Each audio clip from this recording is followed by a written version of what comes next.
Hey there, welcome to the middle ground. I'm Sandeep, and today I want to talk about something that's been weighing on my mind as I watched events unfold in Kerala from here in the United States. In coffee shops and tea stalls across Kerala, in public spaces where people gather, in social media discussions and family conversations, from Kochi to Trivandrum, from Calicut to Kannur, in recent months, you could hear two conversations happening. One was happening out loud, cautious, measured discussions about the industry and these allegations. The other was happening in whispers, in knowing glances, in the things people weren't saying. Because everyone knew someone who knew someone. Everyone had heard something, but saying it out loud, that was different. Kerala has always looked at itself in the mirror and seen a state that's moved beyond patriarchy, high female education, women in politics, mothers making financial decisions. We are not like other places in India. We tell ourselves we are God's own country, progressive, literate, enlightened. And then came the Hema Committee report. It held up a different mirror, and what it reflected back wasn't the Kerala we thought we knew. It shattered the comfortable image we had of ourselves, exposing a darkness that had been hiding in plain sight for decades. This is the story of what happened when those whispered conversations met that uncomfortable reflection, and how quickly both got forgotten. So, what exactly did this different mirror show us? What were those whispered conversations actually about? The Hema Committee report released in August 2024 wasn't just documenting isolated incidents. It was revealing systematic patterns that had operated for decades in Malayalam cinema. Multiple testimonies pointing to similar power structures, the casting couch as institutional practice, not individual deviation. But here's what struck me most about the report. It wasn't just documenting what happened behind closed doors, it was revealing how an entire ecosystem had adapted to protect itself. How the industry's informal power networks made resistance nearly impossible. How economic leverage was used as a weapon.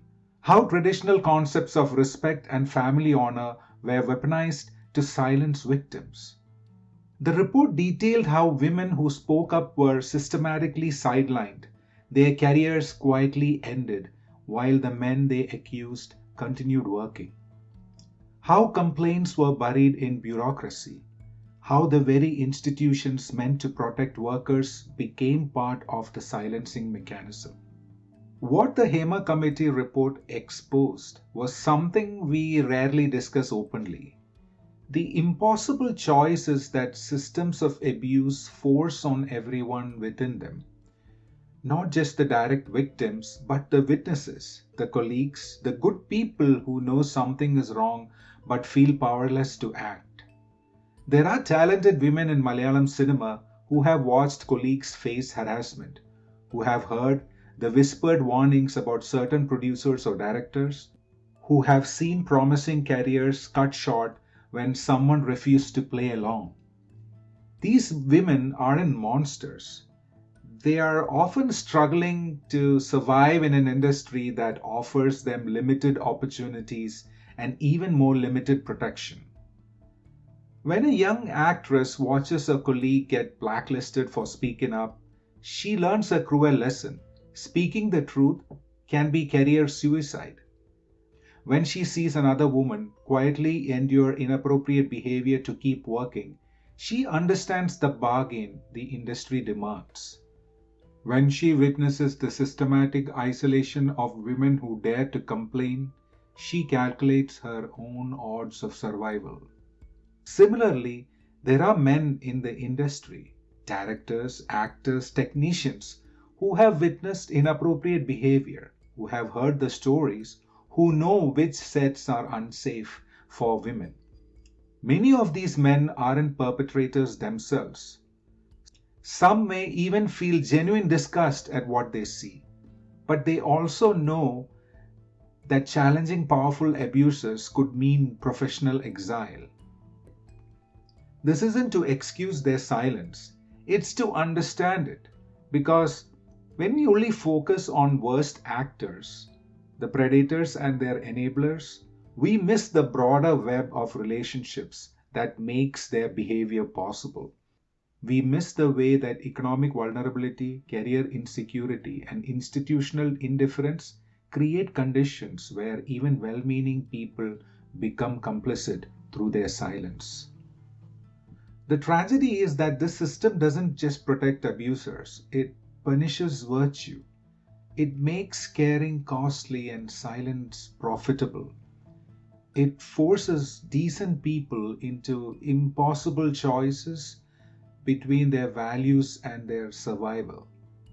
The women who eventually spoke to the Hema Committee had to overcome not just their fear of their abusers, but their fear of an entire industry that had shown them repeatedly that speaking up meant professional death. They had to believe that their courage would matter more than their careers, a calculation that the industry had given them every reason to doubt. But perhaps most importantly, they spoke not just for themselves, but for all the other women who remained silent, the ones still trapped in the system, the ones too afraid to speak, the ones whose careers were still hostage to their silence. Their testimonies became acts of solidarity, attempts to break a cycle that had trapped generation after generation of women in the same impossible choices. What we need to understand is that breaking the cycle requires more than just punishing individual bad actors. It requires creating systems where speaking up is protected rather than punished, where supporting victims is rewarded rather than career limiting, where silence in the face of abuse becomes the exception rather than the survival strategy. Until we build those support systems, legal protections, financial safety nets, industry-wide accountability mechanisms, we will continue to ask individual women to sacrifice their livelihoods for our collective conscience. And that's not justice. That's just another form of exploitation. And that ecosystem didn't stay confined to film sets. It extended into how we talked about these revelations, or more accurately, how we stopped talking about them. Within days of the report's release, traditional Malayalam media seized on the story with intensity of a feeding frenzy. Primetime debates, panel discussions, exclusive interviews, every channel competed to offer the most comprehensive coverage. The most dramatic revelations, the most heated exchanges between supporters and detractors. For weeks, the Hema Committee dominated headlines. News anchors dissected every detail, brought in experts and celebrities for their opinions, created elaborate graphics breaking down the allegations. The story had everything traditional media craves: celebrity names, shocking revelations, moral outrage, and endless debate potential. But this coverage was driven more by TRP ratings than genuine accountability. The focus wasn't on systemic change or long-term justice. It was on the next dramatic revelation, the next heated debate, the next exclusive interview. When the initial shock value wore off, when the ratings began to dip, when newer scandals emerged to capture public attention, the coverage simply moved on. The same news channels that had promised to stay on the story until justice is served quietly shifted their primetime focus to political controversies, celebrity gossip, and seasonal festivals. The Hema Committee report became yesterday's news, filed away in digital archives while the industry it had exposed continued operating largely unchanged. But if traditional media failed through superficiality, social media failed through something even more dangerous: the democratization of expertise. Malayalam social media became a battlefield, but this wasn't a battle between those seeking justice and those defending abuse. It was more complex and more troubling than that.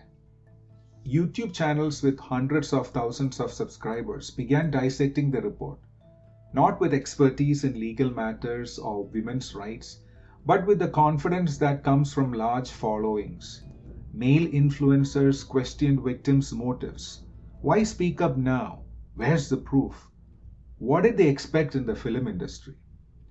What was particularly disheartening was watching some female voices join this chorus. Women with significant online platforms echoing the same victim blaming narratives. Why didn't she leave? She must have known what she was getting into. These women are trying to destroy Malayalam cinema. These weren't legal experts or social scientists offering informed analysis. These were people who had built audiences by commenting on movies, relationships, lifestyle content, suddenly becoming the primary voices shaping public opinion on systemic sexual abuse. The comment sections revealed even deeper problems. Malayalam spaces online filled with various conspiracy theories and victim blaming narratives that questioned motives, timing, and credibility. But perhaps the most troubling aspect was how the algorithmic nature of social media began to reward the most inflammatory takes. Nuanced discussions about power structures and workplace safety struggled to find audience, while videos with sensational titles questioning victims' credibility or promising to reveal the truth gained significantly more traction and engagement. The platforms that were supposed to democratize information had instead amplified the loudest, most polarizing voices. Often, those least equipped to handle such serious subject matter with the gravity it deserved. As weeks turned into months, something predictable yet heartbreaking began to happen. The conversation moved on. New movie announcements started featuring some of the very people named in testimonies. Production houses that had initially distanced themselves quietly brought accused individuals back into projects. The Malayalam film industry's response wasn't so much denial as it was strategic amnesia. Industry associations made generic statements about zero tolerance, while continuing to work with accused members. Award ceremonies proceeded as if nothing had happened. Trade publications returned to their usual coverage of box office numbers and upcoming releases. But the most revealing part was how this forgetting was justified online. Influencers who had initially called for accountability began posting content about moving forward and not destroying careers over allegations. The narrative shifted from "we must address this systemic problem" to "we can't let this destroy Malayalam cinema." Meanwhile, the women who had spoken up found their careers in limbo. No dramatic announcements, no public blacklisting, just a quiet absence from new projects. Their courage in breaking decades of silence was met with professional death by 1,000 cuts. This pattern of forgetting isn't unique to Kerala, but it reveals something particularly troubling about how traditional power structures adapt to modern accountability movements. They don't fight these movements head on anymore, they outlast them. What made this particularly painful was watching it happen in Kerala. We have more women in higher education than men. Women manage household finances in most families. Female politicians hold significant positions in local governance. These represent real social progress over generations. Yet, the same society also produced systemic abuse documented in the Hema Committee report. The same social media spaces where women confidently discuss politics and careers became venues for victim blaming when those victims were from the film industry. How do we reconcile these contradictions? How does a society make genuine progress in some areas while maintaining such regressive attitudes in others. Part of the answer lies in understanding that progress isn't linear or uniform. A family that encourages their daughter to become a doctor might still believe that women in entertainment know what they are getting into. A society that celebrates female politicians might still view film actresses as somehow less deserving of workplace safety. The film industry, despite being highly visible, operates with different social rules than other professions. It is seen as glamorous but also morally suspect, creative but also inherently risky for women. These perceptions create a kind of social exception where behavior that would be unacceptable in other contexts gets normalized. But there's something deeper here too. The Malayalam social media response revealed how quickly educated people can revert to victim blaming when the stakes feel personal. When their entertainment, their cultural pride felt threatened, many abandoned their stated values about women's rights and workplace safety. As I watched this unfold from both Kerala and my perspective in the United States, I kept thinking about the cost of this kind of collective forgetting. Not just for the women who spoke up, but for Kerala itself. When we choose to forget inconvenient truths about systemic abuse, we are not protecting our cultural achievements, we are undermining them. When we allow influencers without expertise to shape conversations about serious social issues, we are not democratizing discourse, we are degrading it. The young women watching how Kerala responded to the Hema Committee report learned lessons we probably didn't intend to teach. They learned that speaking up might lead to temporary attention but lasting professional consequences. They learned that online influence matters more than lived experience when it comes to being believed. They learned that systemic problems can be outlasted if institutions just wait long enough. These aren't the lessons of a society that's truly committed to progress. These are the lessons of a society that's committed to the appearance of progress.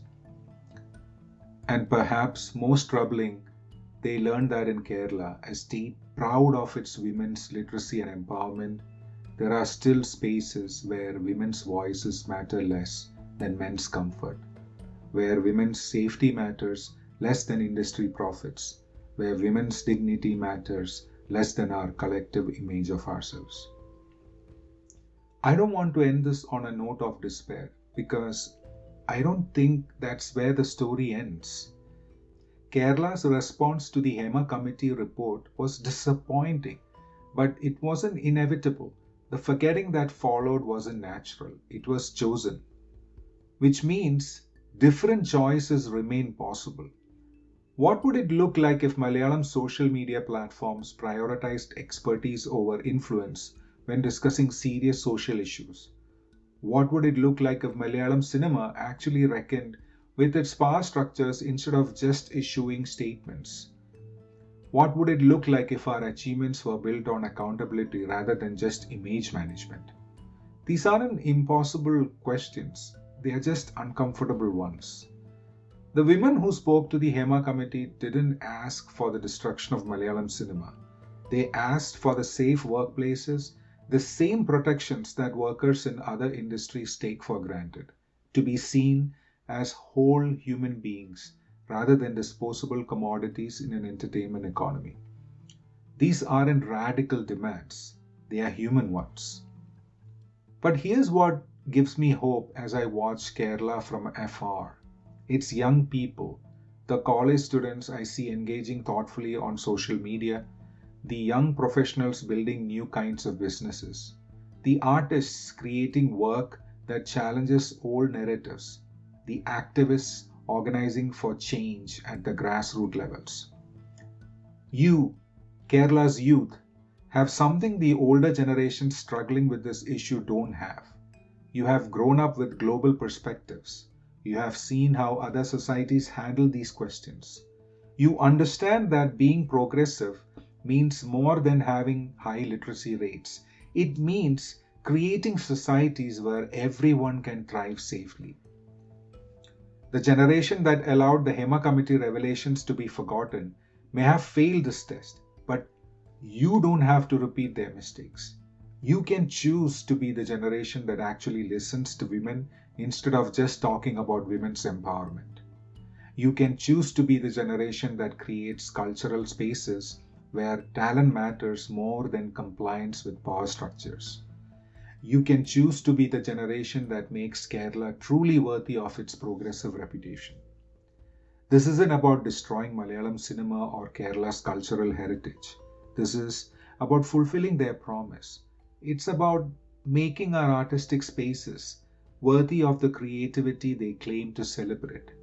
It's about building the Kerala you deserve to inherit, one where your sisters, daughters, and partners can work without fear, create without compromise, and speak up without consequence. The women who shared their stories with the Hema Committee have shown you what courage looks like. Now it's your turn to show what solidarity looks like, not just in individual gestures of support, but in sustained collective action. Not just in social media posts, but in the choices you make about which films to support, which creators to platform, which conversations to have in your friend circles and family gatherings. You have the power to break the cycle of institutional forgetting that has protected abusers for decades, but only if you choose to use it. Only if you refuse to let these stories disappear into the comfortable silence that previous generations have chosen. Kerala's future is in your hands. Make it worthy of the women who found the courage to speak their truth. As Kerala continues to navigate its contradictions between progressive aspirations and traditional power structures, the Hema Committee report remains a test of what kind of society we want to be. Do we want to be a society that talks about women's empowerment while ignoring women's testimonies about abuse? Do we want to celebrate female achievement while tolerating female exploitation in certain industries? Do we want to be a society where your voice matters based on your follower count rather than your experience? The conversations in those coffee shops, tea stalls, and public spaces across Kerala have moved on to other topics now. The whispered stories have returned to whispers. The Hema Committee report sits in government files, its deeper implications largely ignored. But the mirror it had held up to Kerala remains. And what we choose to see in that reflection, what we choose to remember, and what we choose to forget will shape not just our film industry, but our society for generations to come. The women who spoke up despite enormous personal costs have given Kerala a gift, the opportunity to align our progressive values with our actual practices, to make our commitment to women's empowerment real rather than rhetorical. Whether we accept that gift or let it gather dust in our collective amnesia, that choice is still ours to make. This is Sandeep, and you have been listening to The Middle Ground. If you're from Kerala, if you watched the story unfold, if you have struggled with the gap between our aspirations and our realities, I'd love to hear your thoughts, because these conversations matter too, much to leave to coffee shop whispers. Until next time, keep asking the uncomfortable questions. Keep holding up those mirrors. And remember, forgetting may be easier, but remembering is how we actually change.